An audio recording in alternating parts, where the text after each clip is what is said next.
Corre el año de 1665. La peste negra está devastando a la ciudad de Londres de una forma aterradora. Las calles están desiertas, marcadas con cruces rojas en las puertas de los infectados, y el aire lleno del sonido de las carreteras que recogen los cuerpos. Las universidades cierran sus puertas, los comercios cierran sus cortinas, y la gente huye desesperada hacia los campos para intentar escapar de una muerte segura. Entre toda esta multitud que escapa, hay un joven de apenas 23 años. Su nombre es Isaac Newton. Sin un centavo en el bolsillo y completamente aislado, se encierra en la granja de su familia, en un pequeño pueblo llamado Woolsthorpe. Nadie lo sabe en ese momento, pero ese confinamiento forzado está a punto de convertirse en el periodo más revolucionario de la historia de la ciencia humana. Una tarde de otoño, mientras caminaba por los árboles de la granja, Newton observa caer una manzana, algo completamente ordinario. Una manzana cae al suelo, y cualquiera de nosotros habría ignorado ese evento o simplemente se había comido la fruta. Pero la mente de Newton funcionaba de otra manera. Él se hace una pequeña pregunta que sonaba ridícula e incluso estúpida.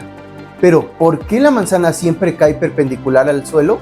¿Por qué no se va hacia la izquierda, a la derecha o incluso al cielo? Y lo más increíble aún es, ¿será la fuerza que atrae a la manzana al suelo la misma que mantiene a la luna pegada a la Tierra? En ese pequeño instante, en una granja perdida entre la pandemia, nació la idea de gravedad, una cuerda invisible que amarra absolutamente a todo en el cosmos. Para entender la magnitud de lo que es esta simple pregunta, tenemos que hacer un viaje en el tiempo, ya que en pleno siglo XVII, hacer una afirmación como esta era sumamente peligroso. La humanidad vivía en un mundo donde la ciencia y la religión estaban completamente entrelazadas. Se creía firmemente que nuestro mundo, la Tierra, era un lugar imperfecto y sucio que se regía por leyes corruptas, mientras que el cielo, las estrellas y los planetas estaban regidos por leyes divinas. Un lugar perfecto que simplemente era gobernado por las leyes divinas, leyes celestiales totalmente distintas que las que aquí en la Tierra. Pensar que una ley de la Tierra, una fuerza tan mundana como la que tira una fruta de un árbol, podría gobernar el movimiento de los cuerpos celestes era prácticamente imposible, ya que era ir en contra de las leyes celestiales, era casi una blasfemia. Rompía el diseño del universo que la iglesia había defendido por siglos. Pero Newton no buscaba milagros,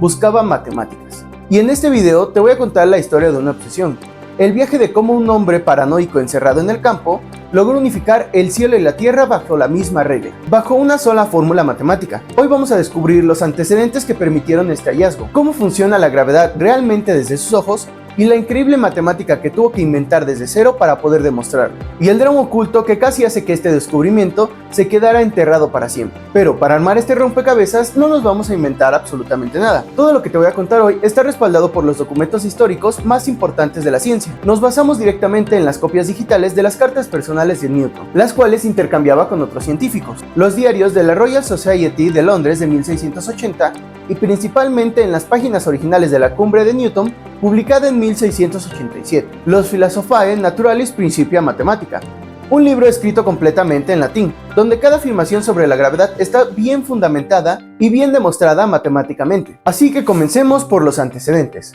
¿Por qué Newton no inventó la física desde cero? Él mismo decía que si había logrado ver más lejos era porque estaba parado sobre hombros de gigantes. Antes de que Newton naciera, la humanidad estaba completamente perdida intentando explicar el movimiento de los objetos, ya que durante más de 2000 años, el rey indiscutible del pensamiento filosófico había sido el filósofo Aristóteles.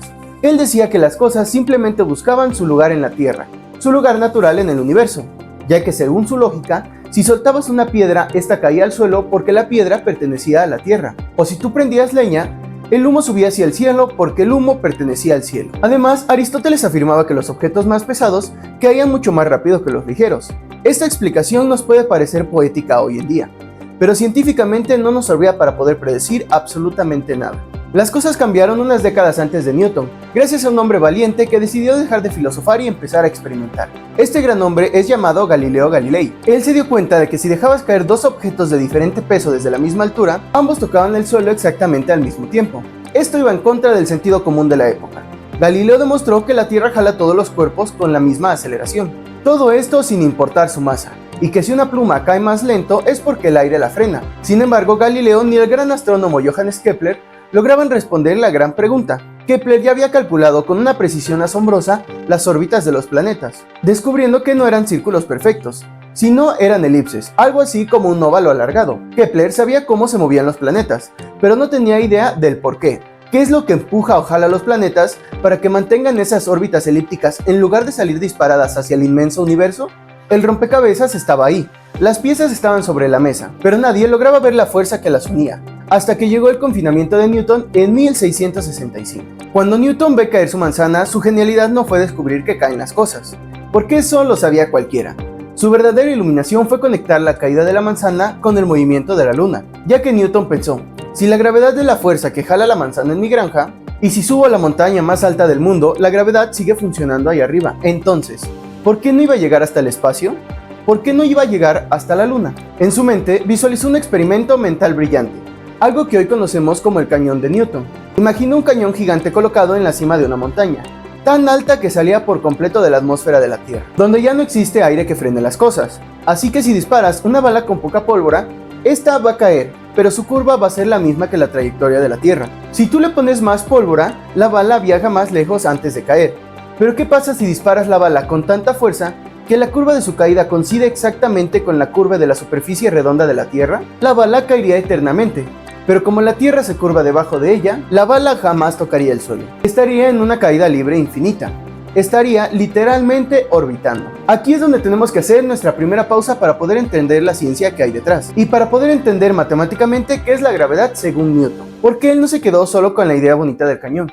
Él le puso números. Newton formuló lo que hoy conocemos como la ley de gravitación universal. Y esta funciona bajo dos reglas que son increíblemente fáciles de entender, pero las cuales gobiernan todo el universo. La primera regla dice que la gravedad depende directamente de la masa, es decir, cuánta materia tienen los objetos, ya que todo lo que tiene masa en el universo tiene su propio campo de gravedad y jala a los demás objetos. Incluso tú que estás viendo este video, tienes masa, por lo tanto tienes un campo de gravedad alrededor tuyo.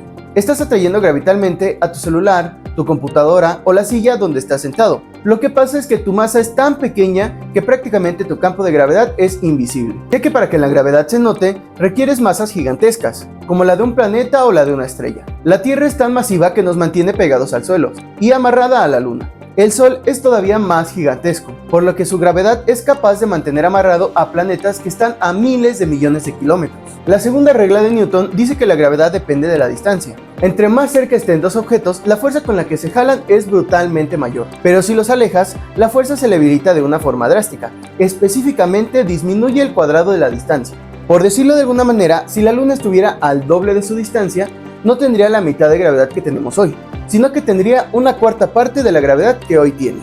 Esta combinación de masa y distancia es lo que permite que el sistema solar sea un mecanismo de relojero. Los planetas no caen hacia el Sol porque su velocidad de movimiento iguala a la fuerza de gravedad. Pero aquí Newton se topó con pared, ya que para demostrar que su teoría era real y que explicaba las órbitas ovaladas que Kepler había descubierto, Newton necesitaba calcular la velocidad y la fuerza de un planeta que cambia en cada milisegundo de su viaje. Cuando un planeta está más cerca del Sol, se mueve mucho más rápido, y mientras más lejos está del Sol, su velocidad disminuye. Y en el siglo XVII las matemáticas no podían medir eso. La geometría clásica y el álgebra solo servían para poder medir cosas fijas, estáticas, líneas rectas, triángulos, círculos perfectos o velocidades constantes. No existía ninguna matemática en el mundo capaz de calcular algo que cambia su ritmo de forma continua en una curva. ¿Qué hizo Newton? En lugar de rendirse y decir, bueno, no se puede, se sentó en su escritorio y decidió inventar una de las matemáticas más increíbles que hay a día de hoy. Una rama completamente nueva, al que la llamó la ciencia de las fluxiones.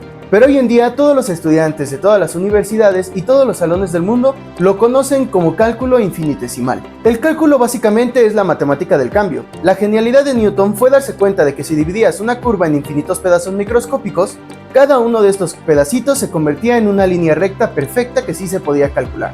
Con este poder matemático, Newton pudo demostrar matemáticamente y sin dejar lugar a dudas que la fuerza de la gravedad obligaba a los planetas a moverse exactamente en las formas elípticas que Kepler había observado. Prácticamente había descifrado el lenguaje secreto del universo. Ahora que entendemos la física y las matemáticas, regresemos a la historia humana. Porque la ciencia está llena de dramas y peleas de egos que parecen sacados de una película. Ya que cuando Newton calculó todo esto en su granja durante la peste, ¿sabes qué hizo? Nada. Todos los escritos los dejó guardados en un pequeño rincón de su cuarto, ya que era un hombre extremadamente paranoico e inseguro, reservado y que odiaba las críticas, y tenía pánico que otros científicos se burlaran de sus ideas o le robaran sus descubrimientos. Así que guardó los papeles en un cajón y se dedicó a hacer otras cosas por casi 20 años. Y el secreto de la gravedad estuvo a punto de quedarse enterrado para siempre. Pero en 1684 el drama estalló en las tabernas de Londres. Tres hombres importantes se reunieron a discutir: el famoso astrónomo Edmund Halley, el famoso arquitecto Christopher Wren y el científico Robert Hooke. Hooke era el gran rival de Newton. Era famoso por descubrir la ley de la elasticidad de los resortes,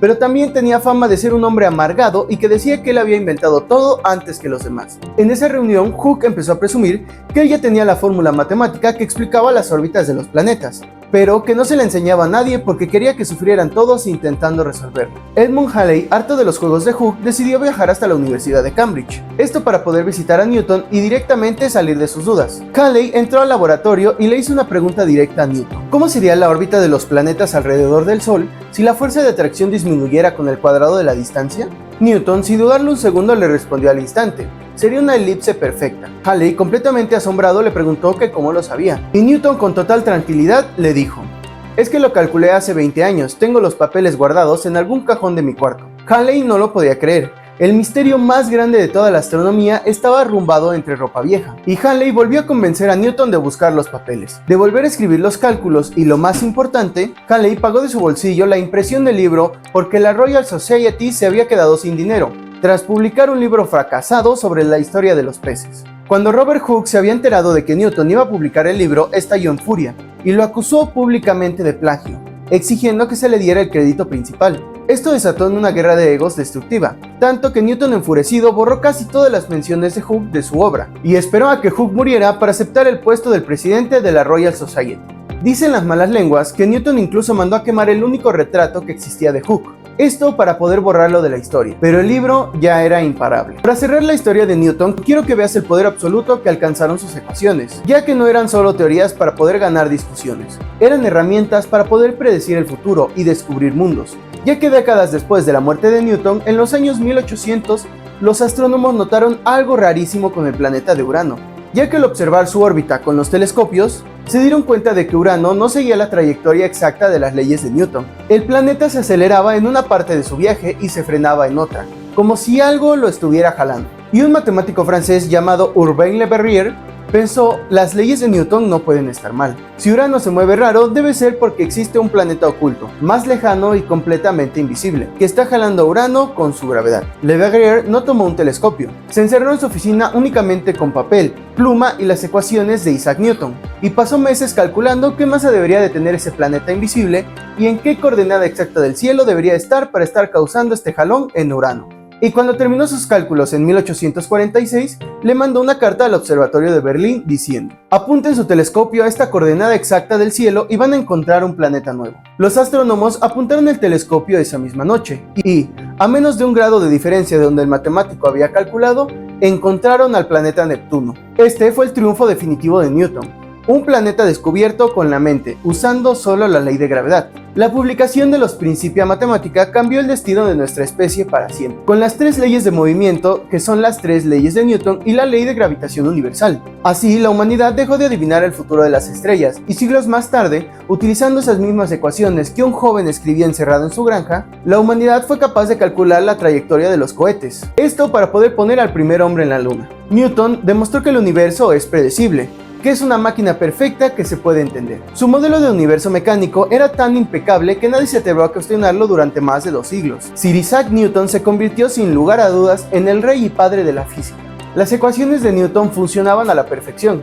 Eran impecables para hacer cálculos prácticos, pero el sistema de Newton tenía una trampa oculta, el cual es que no tenían ni la menor idea de cómo resolver. Porque verás, la teoría de Newton explicaba perfectamente cómo se atraían los objetos y con qué fuerza lo hacían, pero no explicaba qué era realmente la gravedad ni cómo viajaba esa fuerza a través del espacio, ya que según las matemáticas de Newton, si el Sol desapareciera del universo en este preciso segundo de forma mágica, la Tierra se daría cuenta al instante y saldría disparada en línea recta inmediatamente. Eso significaba que la gravedad de Newton era una fuerza mágica, invisible, que viajaba de forma instantánea a una velocidad infinita por el espacio, conectando un objeto con otro sin que hubiera nada en medio que la transportara. ¿Cómo puede un objeto masivo jalar a otro que está a millones de kilómetros sin tocarlo? Para la ciencia, la acción instantánea de distancia sonaba más a brujería que a física real. Newton murió sabiendo que su teoría funcionaba para predecir cosas, pero que la explicación real de qué era la gravedad seguía siendo un completo misterio. Tuvieron que pasar más de 200 años en absoluto silencio para que a principios del siglo XX un joven desconocido, que trabajaba como empleado en una oficina de patentes en Suiza, decidiera desafiar las leyes de Newton y cambiar completamente nuestra comprensión del universo para siempre. Ese joven se llamaba Albert Einstein y descubrió que la gravedad no es una fuerza invisible, sino que es la geometría del mismo tejido del espacio-tiempo, doblándose por el peso de los planetas.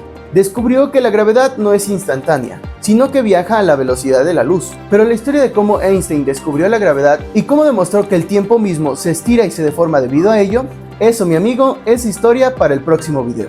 Si quieres seguir descubriendo esta historia donde el universo de Newton se rompe por completo y entramos al loco mundo de la relatividad, déjamelo en los comentarios. Suscríbete al canal y nos vemos en la siguiente historia de ciencia.